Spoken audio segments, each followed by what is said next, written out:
नमस्कार दोस्तों, मैं हूं प्रसन्न मिश्रा और द हिंदू के दैनिक हिंदी अनुवाद में आज आपका स्वागत है। तो दोस्तों, आज है 13 जनवरी 2017। तो चलिए शुरू करते हैं। पहली खबर ये है कि एक मिनट पहली खबर है कि government sits on allowances for central forces, यानी कि केंद्रीय बलों को भत्ता देने में सरकार असफल हो गई। तो दोस्तों, सिट ऑन का मतलब होता है असफल हो जाना। तो यहाँ पे ये कहा गया है कि for over a decade now the central police forces deployed in the areas affected by the left wing extremism, यानी कि वामपंथी उग्रवाद से घोरग्रस्त कई क्षेत्रों में जो कोई भी अर्धसैनिक बल काम करते हैं, तो वो लगातार इस बात की एक दशक से मांग करते आ रहे थे कि उनको विशेष भत्ता दिया जाए, लेकिन चूंकि उन्हें कोई विशेष भत्ता नहीं दिया गया। जो महत्वपूर्ण बात यहाँ पे ये कही गई है वो ये कही गई है कि हमारे गृह मंत्री राजनाथ सिंह ने उस भत्ते की घोषणा तो कर दी थी, लेकिन उसके बावजूद भी वो भत्ता अभी तक लोगों को नहीं मिला है।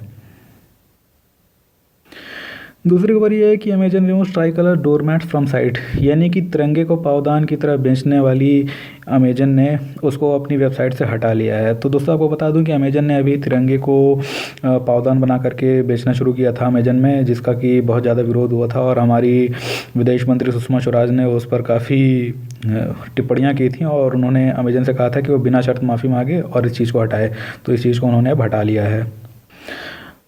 अगली खबर ये है कि at 3.4 degree Celsius city reels under cold wave, यानी कि 3.4 डिग्री सेल्सियस पारे के साथ दिल्ली शहर शीतलहरों के प्रभाव में आ गया है। तो जाने ला कुछ भी नहीं था, लेकिन यहाँ पे एक महत्वपूर्ण खबर छिपी थी कि ये शीतलहरें क्यों चल रही हैं। तो उन्होंने ये कहा था कि अभी वर्तमान में शीतकाल में बहुत सारी cold and dry north west एलिवेंट, यानी कि बहुत सारी उत्तर पश्चिमी ठंडी और शुष्क पवनें चलती हैं जो कि लगातार बर्फ़ से ढके हुए हिमालय से चल रही हैं, और ये पवनें जम्मू कश्मीर तथा हिमाचल प्रदेश से चलती हैं।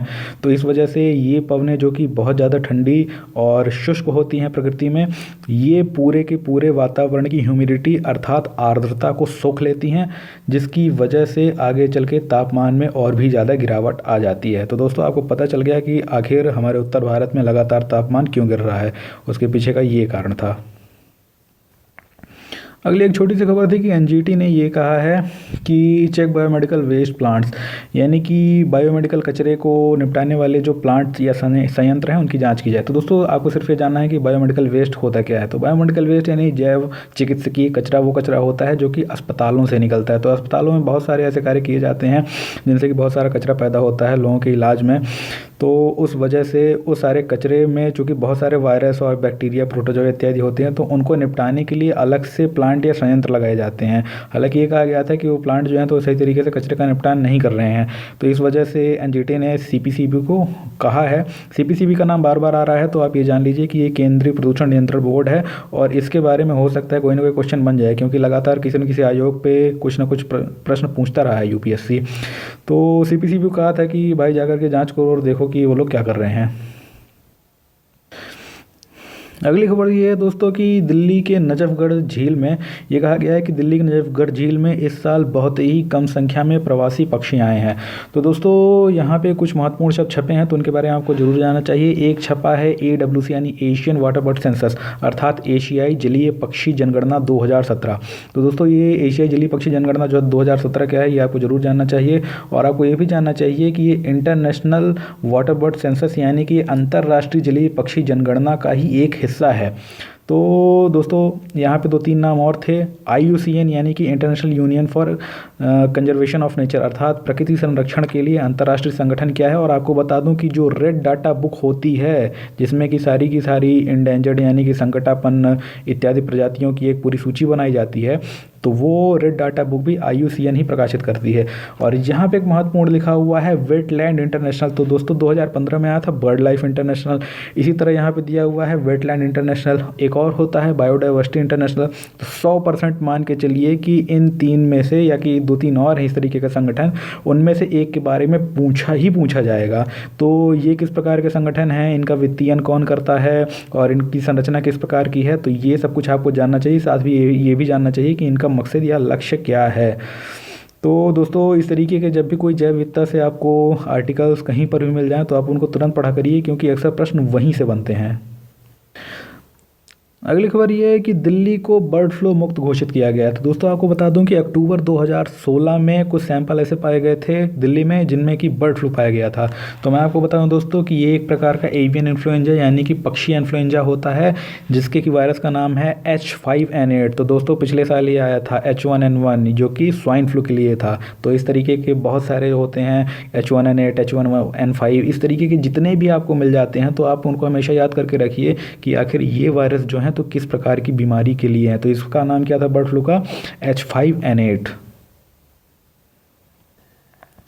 अगली खबर यह है कि आंध्र प्रदेश के मुख्यमंत्री चंद्रबाबू नायडू ने कहा है कि आंध्र प्रदेश एक क्षेत्रीय उड्डयन हब यानी कि रीजनल एविएशन हब बनने की ओर अग्रसर है। हालांकि इसमें कुछ भी नहीं है। उन्होंने कहा कि विजयवाड़ा जो है तो वो एयरपोर्ट के रूप में बहुत तेज़ी से विकसित हो रहा है, इत्यादि इत्यादि, कुछ भी नहीं था।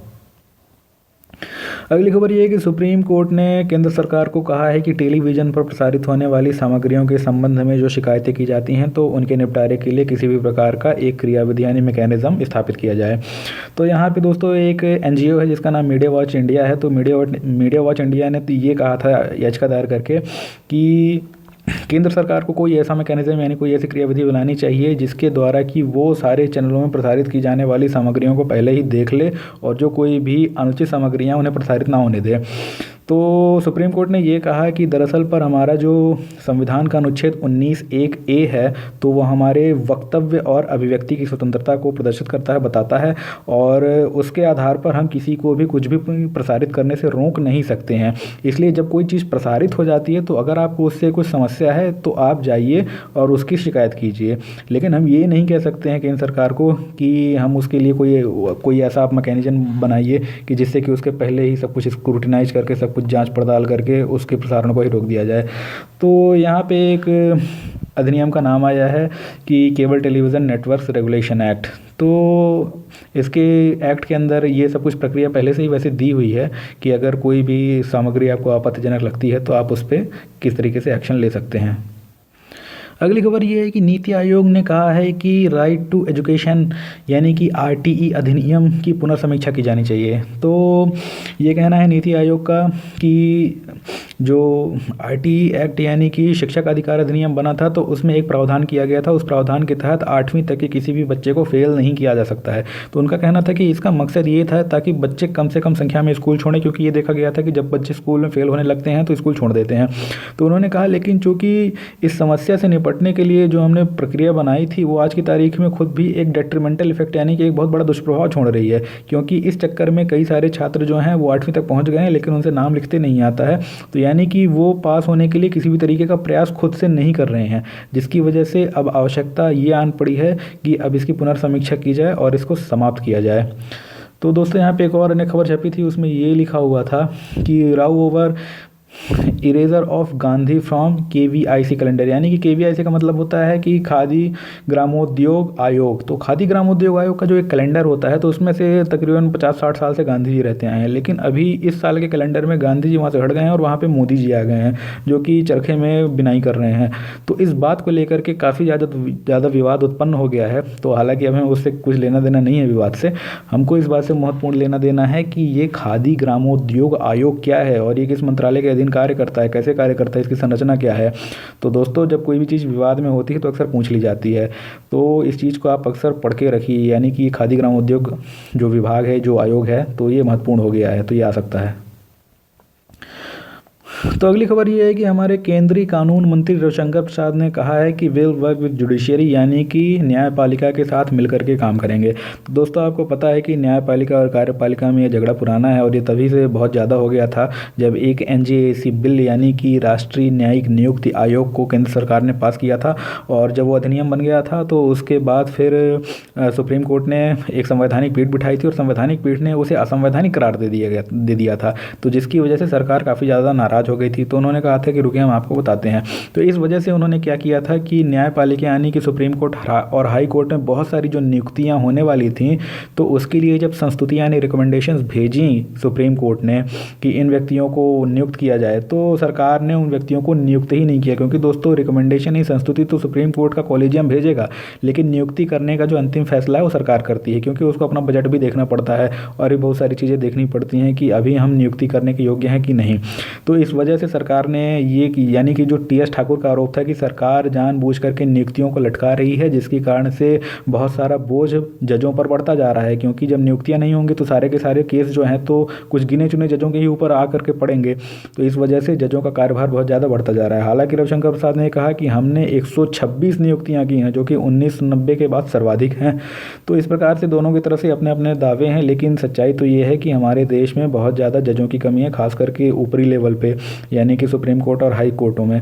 तो ऐसी स्थिति में अगर वहाँ पे जज होंगे ही नहीं तो भाई वहाँ के मुकदमे कौन निपटाएगा। तो बेहतर यही होगा कि अब जे.एस. खेहर जी जो आ गए हैं तो आप केंद्र सरकार के साथ टी.एस. ठाकुर वाला रवैया ना अपनाएं और थोड़ा सा वहाँ पे वो भी मृदुल हों और केंद्र सरकार भी मृदुल हो, और दोनों ही आपस में कुछ ऐसा सहयोग करें कि ये जो समस्या है जजों की नियुक्ति की, ये निपट सके। वही सुप्रीम कोर्ट ने दूसरी ओर कहा है कि जल्लीकट्टू बैन टू स्टे, यानी कि जल्लीकट्टू पे जो प्रतिबंध लगा है वो जारी रहेगा। तो दोस्तों मैं आपको बता दूं कि जल्लीकट्टू पे सुप्रीम कोर्ट ने 2014 में एक प्रतिबंध लगा दिया था और ये कहा था कि ये पशु क्रूरता अधिनियम 1960 के अनुसार पशुओं पर होने वाली क्रूरता पर आधारित है, तो इस वजह से इस पर बैन लगाया जाता है। तो दोस्तों उसके बाद से तमिलनाडु सरकार और बहुत सारे तमिलनाडु के संगठनों ने इस बात के लिए प्रोटेस्ट किया था, आंदोलन किया था, और उसके बाद से केंद्र सरकार ने भी तमिलनाडु सरकार और वहाँ के लोगों के समर्थन में कुछ याचिकाएं दायर की थी सुप्रीम कोर्ट में कि भाई साहब ये इसको थोड़ा सा ज़्यादा कठोर हो गया है और आप कृपया इसमें कुछ ढील दें। तो यहाँ पे आप देखेंगे कि पिछले साल 7 जनवरी को उन्होंने एक अधिसूचना यानी कि नोटिफिकेशन जारी किया था और वहाँ पर उन्होंने कहा था कि sought to circumvent an apex court ban on Jallikattu in 2014, यानी कि सर्कमवेंट का मतलब होता है कोई रास्ता निकाल। तो उन्होंने कहा था कि आपने 2014 में जो जल्लीकट्टू पे बैन लगाया है उस पर कोई छोटा सा रास्ता निकाल दीजिए। हालांकि कोर्ट ने कहा कि हम इस पर कोई रास्ता नहीं निकालेंगे क्योंकि ये एनिमल क्रूरल्टी यानी कि पशु क्रूरता पर आधारित है। तो दोस्तों दरअसल पे सच्चाई ये है कि जो जल्लीकट्टू है तो ये वहाँ की संस्कृति का एक बहुत महत्वपूर्ण हिस्सा है और यहाँ पर इसे कहा जा रहा है कि एब्सोल्यूट प्रोहिबिशनिज्म, यानी कि इसको कहेंगे कि पूर्ण रूप से निषेधवाद के आधार पर यहाँ पर सुप्रीम कोर्ट ने इस पर बैन लगा दिया और कोई भी उस पर छूट नहीं देना चाहता है। जबकि सच्चाई ये है कि जो जल्लीकट्टू है तो jallikattu was इनएक्सट्रिकेबली link to the rural life of Tamil Nadu, यानी कि तमिलनाडु के ग्रामीण जीवन से जल्लीकट्टू अपृथक्करणीय रूप से जुड़ा हुआ है, यानी कि उसे उससे अलग नहीं किया जा सकता। तो इसलिए जो कुछ भी निर्णय लिया है तमिलनाडु के वो सुप्रीम कोर्ट ने, तो उसको थोड़ा सा एक बार वो फिर से पुनर्समीक्षा कर ले। साथ ही दोस्तों आप पेज पे देख रहे हैं कि बहुत सारी आजकल ऐसी घटनाएं हो रही हैं जहां पर सेना के और अर्ध सुरक्षा बलों के कई सारे जवान जो हैं तो वीडियोस बना करके अपनी व्यथाओं को लगातार शेयर कर रहे हैं सोशल मीडिया पे। लेकिन इस बात को लेकर के उच्चाधिकारी जो हैं तो बहुत ज़्यादा रोष में हैं और उनका कहना है कि ये पूरी तरीके से अनुशासनहीनता का मामला है, क्योंकि अगर किसी भी सैनिक को कोई समस्या है तो वो अपने उच्चाधिकारियों से संपर्क करे, ना कि वीडियोज़ बना करके सोशल मीडिया पर अपलोड करे। तो दोस्तों यहाँ पर एक चीज़ आपको ये बता दूँ कि शायद आपको नहीं पता हो इसके बारे में कि जो बीएसएफ है, सीआरपीएफ है और सीआईएसएफ है, आईटीबीपी है, तो क्या ये भी आर्मी है? क्या ये भी फौज या सेना है? तो दोस्तों बिल्कुल नहीं है। हमारे देश में 2 प्रकार के सैन्य बल होते हैं, एक को कहते हैं आर्मी या सेना, दूसरे को कहते हैं पैरामिलिट्री फोर्सेज या अर्धसैनिक बल या अर्ध सुरक्षा बल। तो इस प्रकार दोनों के बीच की जो सुविधाएं हैं दोनों में भारी अंतर होता है। तो जो आर्मी यानी सेना होती है उसका मुख्य काम होता है कि जब भी कोई बाहर से हमला हो जाए तो युद्ध लड़ना, लेकिन जब शांति का काल होता है तो जो कोई भी काम किए जाते हैं या जो देश के अंदर जो आंतरिक सुरक्षा की चुनौतियां होती हैं जैसे कि नक्सलवाद और इत्यादि इत्यादि की चुनौतियां हैं तो उनसे निपटने का सारा काम जो होता है तो वो अर्धसैनिक बलों यानी कि पैरामिलिट्री फोर्सेस का होता है। लेकिन ये देखा गया है कि दोनों के काम लगभग तो बराबर हैं, लेकिन पैरामिलिट्री फोर्सेस को मिलने वाली सुविधाएँ आर्मी यानी फ़ौज को मिलने वाली सुविधाओं से काफ़ी कम हैं। तो उस बात को लेकर के पहले भी कई बार ऐसी बातें उठी हैं कि दोनों की जो सुविधाओं में अंतर है तो उसको पाटा जाए। अगली खबर ये है कि Sessions promises curb on H1B visa, यानी कि वहाँ के यूएस के जो बनने वाले नए महान्यायवादी अर्थात अटॉर्नी जनरल हैं जेफ सेशंस, तो उन्होंने इस बात का वादा किया अमेरिकियों से कि वो H1B वीज़ा पे रोक लगाएंगे यानी नियंत्रण करेंगे। तो एक तरीके से यह समझ लीजिए दोस्तों कि डोनाल्ड ट्रंप ने ये बात तय कर ली है कि वो बाहरी लोगों को अमेरिका में आकर के आसानी से नौकरी नहीं करने देंगे और इसका जो सबसे ज़्यादा असर पड़ेगा वो पड़ेगा भारत की IT यानी इंफॉर्मेशन टेक्नोलॉजी कंपनियों पर। क्योंकि यहाँ से हम बहुत सारे लोगों को ठेके पर अमेरिका भेजते हैं H1B वीज़ा दिलवा करके और वो वहाँ पे जा कर के काम करते हैं, जिससे कि हमारे देश की कंपनियों को काफ़ी ज़्यादा फ़ायदा होता है क्योंकि उनके शेयर की कीमत बढ़ जाती है। दूसरी तरफ इससे चीन को भी काफ़ी ज़्यादा नुकसान होगा क्योंकि चीन से भी काफ़ी ज़्यादा लोग H1B वीज़ा पर अमेरिका जा कर के काम करते हैं। तो ऐसे बहुत सारे देश जहाँ से लोग अमेरिका जा कर के काम करते थे तो उनके लिए एक शामत आएगी। वहीं अगली खबर ये है कि श्रीलंका की सरकार के एक सहयोगी दल ने विदेशी जजों की नियुक्ति पर आपत्ति जताई है। तो दोस्तों मैं आपको बता दूं कि अभी कुछ दिनों पहले UNHRC यानी कि संयुक्त राष्ट्र मानवाधिकार आयोग के अनुशंसाओं पर ये कहा गया था श्रीलंका की सरकार के द्वारा कि चूंकि श्रीलंका में कुछ सिविल सोसाइटीज़ ने सरकार पे दबाव डाला था कि लिट्टे के खिलाफ हुए जंग में जो कोई भी युद्ध अपराध हुए हैं तो उन युद्ध अपराधों की सुनवाई के लिए UNHRC की तर्ज पर ही एक हाइब्रिड कोर्ट यानी कि हाइब्रिड अदालत बनाई जाए। तो हाइब्रिड अदालत वो होती है जिसमें कि उस देश के जजों के साथ साथ कुछ विदेशी जज भी होते हैं। तो यहाँ पर एक हाइब्रिड अदालत यानी कि हाइब्रिड कोर्ट बनाने की बात कही गई थी कि जिसमें कि श्रीलंका के बाहर के भी कुछ जजेस को नियुक्त किया जाएगा। लेकिन चूंकि अब श्रीलंका सरकार के ही कुछ जो सहयोगी हैं तो वो इसके खिलाफ हो रहे हैं, तो देखना पड़ेगा कि ये भविष्य में हो पाता है कि नहीं। यहाँ पे दोस्तों कल मैंने आपको जो बताया था भारत स्टेज 6 के मानकों के बारे में, तो ये दरअसल पे उसका जो संबंध है वो यहीं से शुरू हुआ था कि EPA यानी कि अमेरिका का एनवायरमेंटल प्रोटेक्शन एजेंसी यानी कि पर्यावरण सुरक्षा एजेंसी जो है, तो उसी ने वोक्सवैगन को पहली बार उस सॉफ्टवेयर के लिए पकड़ा था जिसमें कि वो अपने प्रदूषण के बारे में मूर्ख बना रहा था।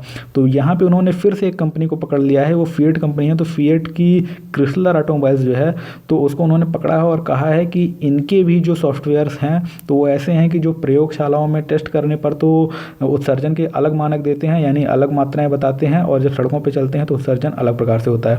तो दोस्तों आप ये देखिए कि जिस प्रकार जिसको हम ऑन रोड टेस्टिंग कह रहे थे, तो भारत 2020 में भारत स्टेज 6 के मानकों के तहत ऑन रोड टेस्टिंग करेगा, जबकि अमेरिका का जो EPA है वो अभी से ये काम कर रहा है, यानी कि हम 4 साल पीछे हैं। अगली खबर ये है कि attorney general clears way for 3050 crore penalty on Airtel Vodafone and idea, यानी कि देश के महान्यायवादी ने इस बात के लिए रास्ता साफ कर दिया है कि एयरटेल वोडाफोन और आइडिया पर 3050 करोड़ रुपए का जुर्माना लगाया जाए। तो दोस्तों हुआ ये था कि इन तीनों कंपनियों ने रिलायंस जियो को इंटरकनेक्ट पॉइंट यानी कि कॉल कनेक्ट करने वाले कुछ पॉइंट उपलब्ध नहीं करवाए थे, जिसकी वजह से रिलायंस जियो में बहुत ज़्यादा कॉल ड्रॉप हो रही थी। तो इस वजह से रिलायंस जियो ने इनके खिलाफ शिकायत की थी। तो DOT यहाँ पे मतलब कि जो जाने ला कुछ भी खास नहीं था, तो यही एक विवाद था। आप जानिए DOT यानी दूरसंचार विभाग क्या होता है, तो किस मंत्रालय के अधीन है, कैसे काम करता है, ये सब आपको जानना चाहिए। दूसरी बात, जो ट्राई डेली इसका नाम छपता है तो इसके बारे में तो आपको जानना ही चाहिए क्योंकि इसके बारे में कभी भी कुछ भी पूछा जा सकता है। और इसके साथ ही सेबी का नाम भी छपा है आज, तो कहीं ना कहीं छपा होगा, पता नहीं कहाँ पर छपा है, मैंने पढ़ा था। सेबी शायद अगले पेज में छपा होगा कहीं पर। तो दोस्तों सेबी के बारे में भी आप ज़रूर पढ़ के रखिएगा कि सेबी क्या है, उसके बारे में पूछा जा सकता है। यहाँ पे ये लिखा हुआ है कि Airtel payment bank to 4.65% for cash withdrawals, यानी कि दोस्तों एयरटेल ने अपना एक जो पेमेंट बैंक खोला है, तो उसके लिए तो पहली बात बता दूँ कि उसने ये कहा है कि हम बचत बैंक खातों पर 7.5% की ब्याज देंगे। तो दोस्तों कोई भी 7.5% की ब्याज नहीं देता, आमतौर पर सरकारी बैंक 4% देते हैं और गिने चुने कुछ प्राइवेट बैंक हैं जो 6% तक दे देते हैं। लेकिन इन्होंने है कि हम 7.5 मैंने बोल दिया 7.25 है, एक्चुअली 7.25% की हम ब्याज देंगे। लेकिन इन्होंने एक दूसरी बात कही है कि अगर आप उस पेमेंट बैंक का इस्तेमाल कैश निकालने के लिए करेंगे तो हर ट्रांजैक्शन पर हम आपसे 0.65% पैसा वसूल करेंगे, यानी टैक्स वसूल करेंगे। सॉरी मैंने टैक्स बोल दिया, टैक्स नहीं, चार्ज वसूल करेंगे। तो दरअसल पे जैसे कि अगर आप एयरटेल में अपना जो पेमेंट बैंक खोलते हैं तो उसमें अधिकतम 1 लाख रुपए जमा कर सकते हैं। तो अगर आप इस 1 लाख रुपए में मान लीजिए 1000 रुपये कैश निकालते हैं तो 6.5 रुपये जो है तो चार्ज के तौर पे एयरटेल पेमेंट बैंक आपका काट लेगा। तो दोस्तों वैसे ही पेमेंट बैंक लोग इसीलिए बना रहे हैं कि सब लोग डिजिटल ट्रांजैक्शन करें, तो ये कैश ट्रांजैक्शन को हतोत्साहित करने के लिए दरअसल पे ऐसा किया गया है। तो यहाँ पे एक नई चीज़ और छपी हुई है। हाँ, ये आपको ज़रूर बता दूँ कि बैंक कितने प्रकार के होते हैं आपको जानने चाहिए, और पेमेंट बैंक क्या होता है और ये किस तरीके से काम करते हैं ये भी आपको जानना चाहिए, क्योंकि इस साल पेमेंट बैंक आने की संभावना बहुत ज़्यादा है, 90%। तो यहाँ पे आगे लिखा हुआ है कि bank OMCs to bear the card charge at petrol pumps, यानी कि दोस्तों कि कार्ड के द्वारा पेमेंट करने पर, भुगतान करने पर जो MDR यानी कि मर्चेंट डिस्काउंट रेट अभी जो मिल रहा था, तो वो दरअसल पे इसका जो चार्ज है तो अब किस पे पड़ेगा, क्योंकि जो डिस्काउंट था तो 31 दिसंबर तक तो दे दिया गया, लेकिन अब जो कंपनियां हैं, जो बैंक हैं, तो उनका कहना है कि भाई हम हमेशा के लिए नहीं दे सकते, क्योंकि बैंक इससे 1700 करोड़ रुपए कमाते हैं। तो भाई कोई 1700 करोड़ रुपए अपना छोड़ेगा नहीं। तो ऐसी स्थिति में उन्होंने कहा था कि हम 31 के बाद जो है तो हम कोई भी तरीके की हम छूट नहीं देंगे। तो पेट्रोल पंपों ने कहा था कि भाई ऐसा होगा तो हम कार्ड से भरेंगे ही नहीं। तो ऐसी स्थिति में ये हुआ कि चूँकि उसका जो चार्ज था वो पेट्रोल पंपों को चुकाना पड़ रहा था, तो पेट्रोल पंपों ने कहा कि हम तो कार्ड से भरेंगे ही नहीं, हम कैश लेंगे।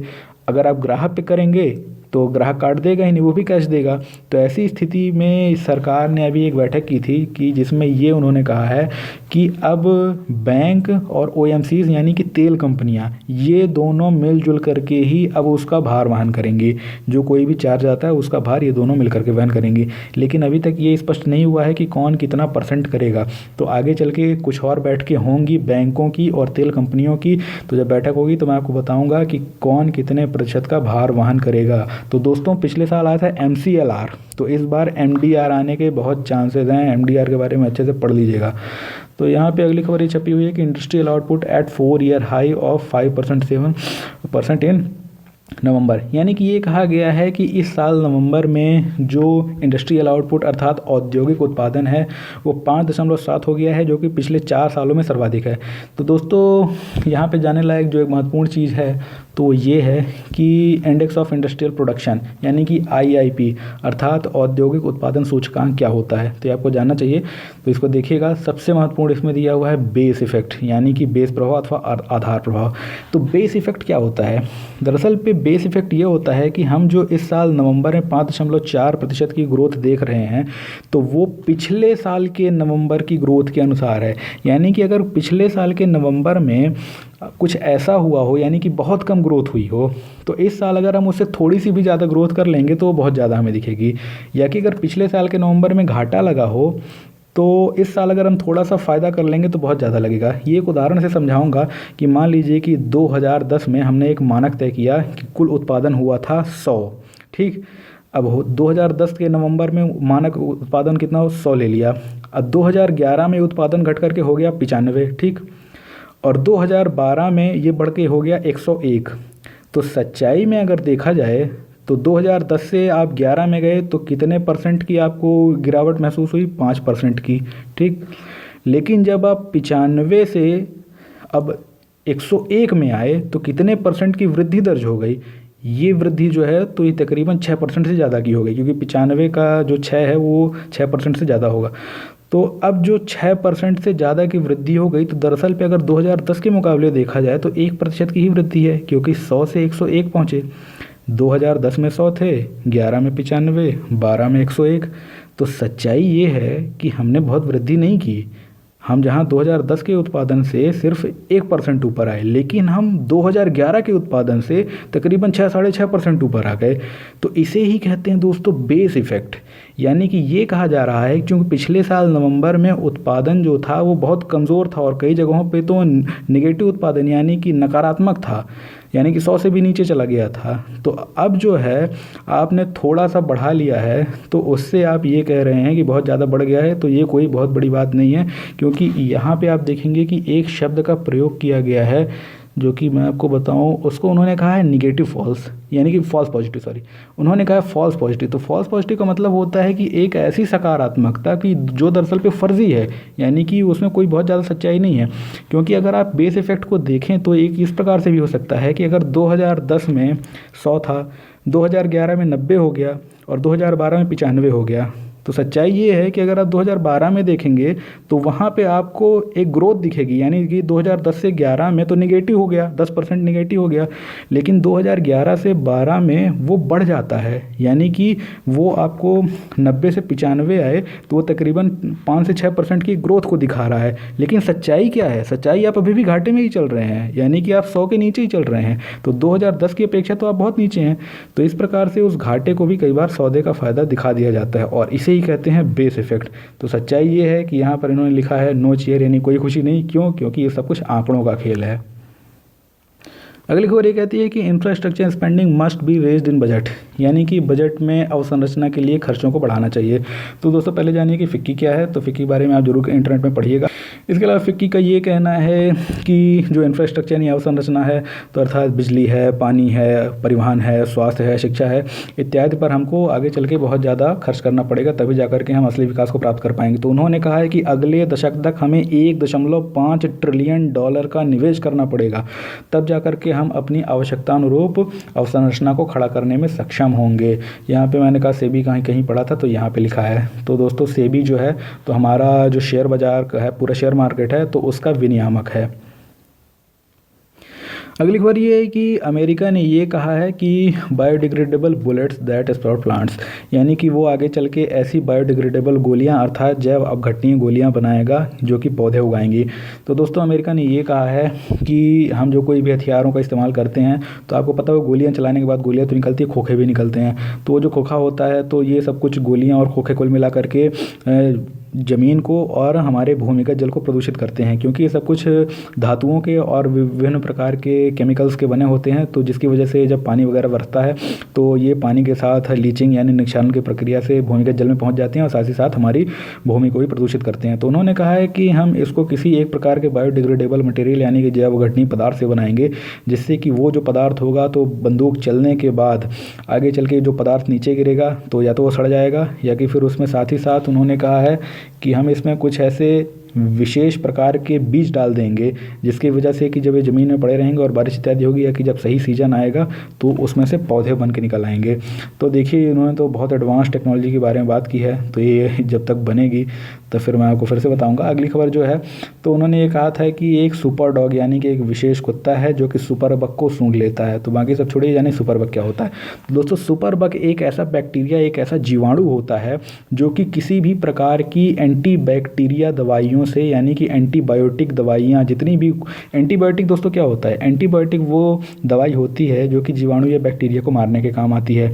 तो ऐसा बैक्टीरिया जो कि किसी भी एंटीबायोटिक दवा के प्रति प्रतिरोधक हो जाता है और किसी भी एंटीबायोटिक दवा से नहीं मरता है, उसको हम सुपर बग कहते हैं। तो दोस्तों इस प्रकार से आज के द हिंदू का हिंदी अनुवाद समाप्त होता है। तो ये आपको कैसा लगा मुझे ज़रूर बताइएगा। और ये भी आपको बताना चाहूँगा दोस्तों कि मैंने फेसबुक पे अपनी कई सारी जो पोस्ट डाली थी, तो बहुत सारे ग्रुप हैं फेसबुक में, और उनमें से बहुत सारे ग्रुप के लोगों ने मुझे काफ़ी ज़्यादा सहयोग किया और मेरी पोस्ट को उन्होंने अप्रूव किया अपने ग्रुप में डालने के लिए। और हालांकि कुछ लोगों ने सहयोग नहीं किया, लेकिन फिर मैं उनका धन्यवाद करना चाहूँगा कि उन्होंने मेरी बात का रिप्लाई किया और उन्हें मना भी किया, तो बड़ी विनम्रता से किया। और साथ ही धन्यवाद इसलिए भी कहना चाहूँगा क्योंकि वो लोग भी जो काम कर रहे हैं, तो अच्छा काम कर रहे हैं, वो छात्रों की मदद ही कर रहे हैं किसी न किसी प्रकार से। तो हो सकता है कि भविष्य में जब उन्हें मेरा ये इनिशिएटिव, मेरी ये पहल अच्छी लगे, तो वो भी अपने यहाँ पर मेरे उन वीडियोज़ को आगे चल के अप्रूव कर देंगे और अपने उसमें डाल देंगे। तो हालाँकि मेरा सिर्फ़ और सिर्फ एक मकसद है कि मैं किसी भी तरीके से हिंदी माध्यम के छात्रों को और अंग्रेजी माध्यम के उन छात्रों को जिनको कि द हिंदू बहुत अच्छे तरीके से समझ में नहीं आता, और साथ ही गैर अंग्रेजी माध्यम के बहुत सारे छात्र, जैसे कुछ मराठी हैं, गुजराती हैं, ओडिया हैं, जो कि हिंदी को काफ़ी हद तक समझते हैं, लेकिन अंग्रेजी से उनका उतना ज़्यादा राब्ता नहीं है, तो अंग्रेजी नहीं समझ पाते हैं बहुत अच्छी। तो इस वजह से क्या है कि ये सारे प्रकार के जो छात्र हैं, तो मैं उनकी समस्याओं को समझता हूँ, क्योंकि मैं खुद भी हिंदी माध्यम का छात्र हूँ और मैं अंग्रेजी की समस्याओं के बारे में बहुत अच्छे से अवगत हूँ। तो दोस्तों इसी के साथ मैं अपनी बात को समाप्त करूँगा और कल तक के लिए धन्यवाद। शुभ रात्रि, जय हिंद। रात के हो चुके हैं 1:52, तो ये आपको मिलेगा तकरीबन 2:30 बजे तक।